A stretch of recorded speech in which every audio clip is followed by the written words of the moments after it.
everyone, welcome back to the channel, and today I'm going to talk about the heavily anticipated Power of the Doctor. Oh my god! This episode was so good. I will say though, there was one or two things that I personally think were unnecessary, but I'll come back to those later. But let's start this episode off with how amazing it was. Oh my god. They pulled in all the right villains, all the right companions, and did 99% of the right things. I'm actually going to bring this up now. The only thing that I didn't think needed to happen, mostly, was the Russia parts and the Master Rasputin bits. I personally think they could have scrapped that once the Cyberman nesting doll thing was done. Once that part was done, Russia wasn't really needed anymore. The Master could have done the rest of his plan back in 2022. So, yeah, it was cool. The whole Rasputin dance thing was hilarious, I can't lie. Yes, they did do that joke. Good. The Cybermen Dalek Alliance, things you'd never thought you'd see. That happened. I'm also very curious about the very concerning Time Lord Cybermen. That's a problem, because these Cybermen can regenerate. Uh-oh. Yeah, that's going to be fun for the next Doctor to deal with. But given who the next Doctor is, I think he can handle it. But I'm going to come back to that in a few minutes. So, this episode had a lot of cool callbacks as well. Mainly the two returning companions, Tegan and Ace. Now, I'm not going to lie, I've never experienced either of these characters before. But after this episode, I feel as if I know them as well as Amy and Rory or Clara. They did explain a lot of their backstories in this episode, and I was really happy to see them. And of course, I've got to talk about Kate Lethbridge-Stewart. Killing it, as always. I love Kate. Once again, I never grew up with the Brigadier, because he was way before my time, but Kate, I've got the feeling that she's very similar to her father in a lot of ways, which is why the Doctor's always incredibly happy to see her, because she does seem to remind him, or her, of her father quite a lot. I just love Kate Lethbridge-Stewart anyway. She is just the epitome of cool in the Doctor Who universe. Now, of course, the companions in this episode, the main companions, I mean, well, Danny wasn't around for long, tragically. He decided to leave the Doctor and head back to Liverpool. Fair enough. He was very close to dying in that opening scene. I can't blame him. So I think that was his time, and yeah, it made sense. Yaz had a very important part in this episode. I was very happy to see her step up, because, of course, I haven't seen her really since the first episode, so I was very happy to see how much she's grown over the few seasons that she's been around. And what really struck me as very clever was the Master's TARDIS. He's really messing with the Doctor now, because he's made his into a police box too. Clever! And also very, very scheming. Because at first the Doctor thought, oh my god, that's my TARDIS. And at first, yeah, so did I. But then I saw the ha ha ha ha ha, and I thought, oh, really? Really, Master? And I was right. It was the Master's TARDIS. Yeah. Very clever, not gonna lie. And then it turns out that there's a full Dalek invasion coming to Earth. Yikes. That's not good. But there is a Dalek defecting. Yeah, that's odd.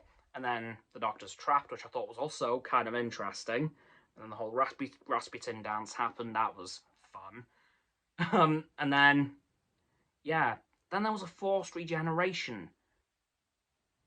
The Master became the Doctor. That was weird. I can't lie. That was an interesting choice. And we did see a lot of the old Doctor's clothes when the Master became the Doctor. And we even saw the second Doctor's suit, which I thought was interesting. But I have to talk about two things. Three, but two things first. One when the Doctor is in her own consciousness. The manifestations of her consciousness. Wow. We had 6 Doctors. No, 7 Doctors in this episode alone. We had the first Doctor, portrayed now by David Bradley.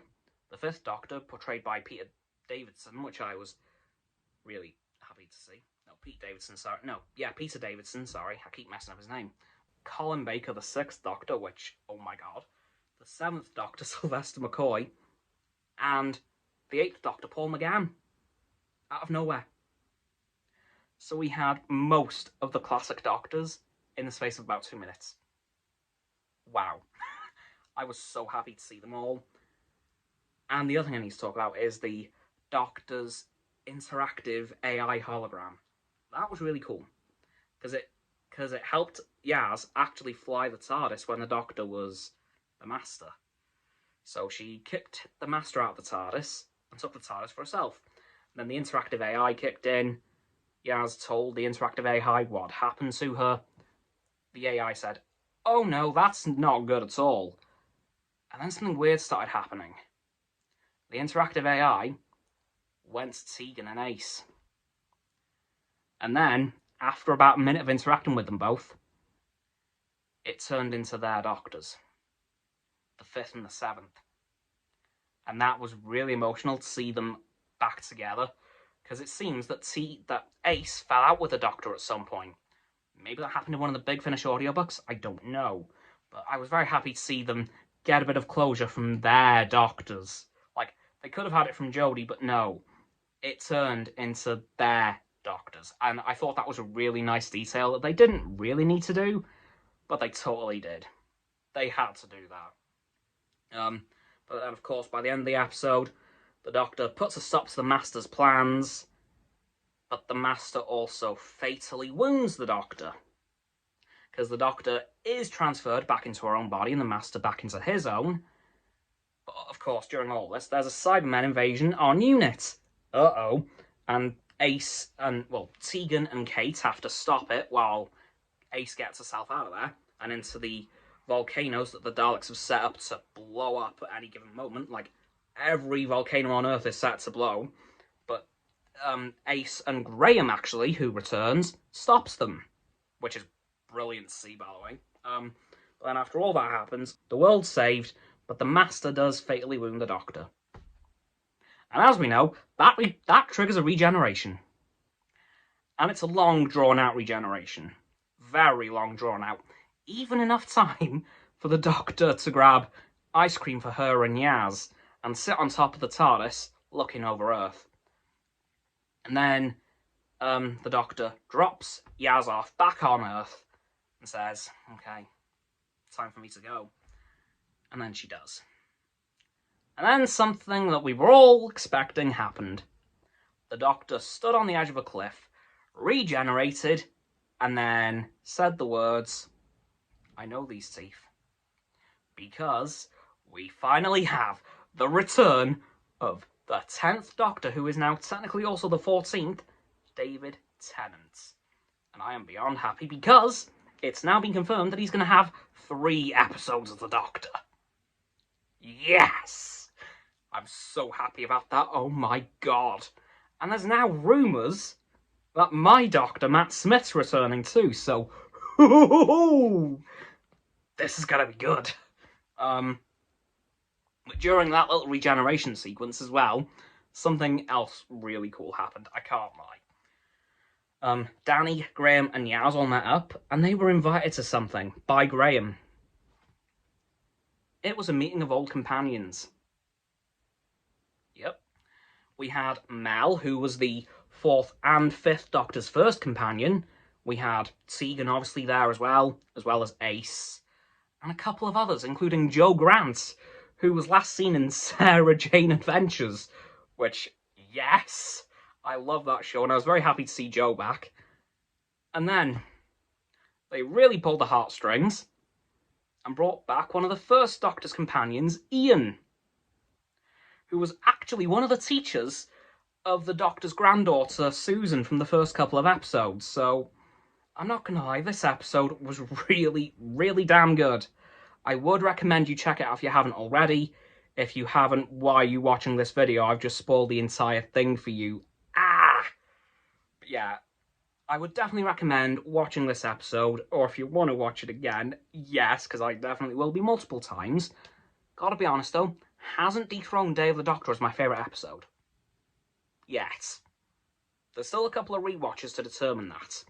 But yeah, this episode was incredible. Definitely worthy of a BBC Centenary special. What do I think the 60th anniversary specials will get up to? I don't know, but we'll have to find out next November. Ouch. Anyway, guys, that's going to do it for this video on Power of the Doctor. So please, like this video, subscribe to my Roxo and Frost's channels, their links down in the description, my button, down there. Yeah, the big red one, unless you've already said that it's grey. Thank you for that, by the way. And when you've done that, please click the 3 bell icons to get out notifications. Comment as well, because why the heck not? And let me know what you thought of this spectacular episode. And if you'll be watching it again, because I know for a fact that I will.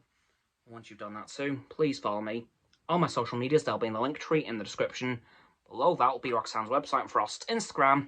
And lastly, please share this video with all of your friends so they can join the infinite loop of liking, subscribing, commenting, following, and sharing, and around and around and around that loop. I'll see you guys tomorrow with another video. Allons-y!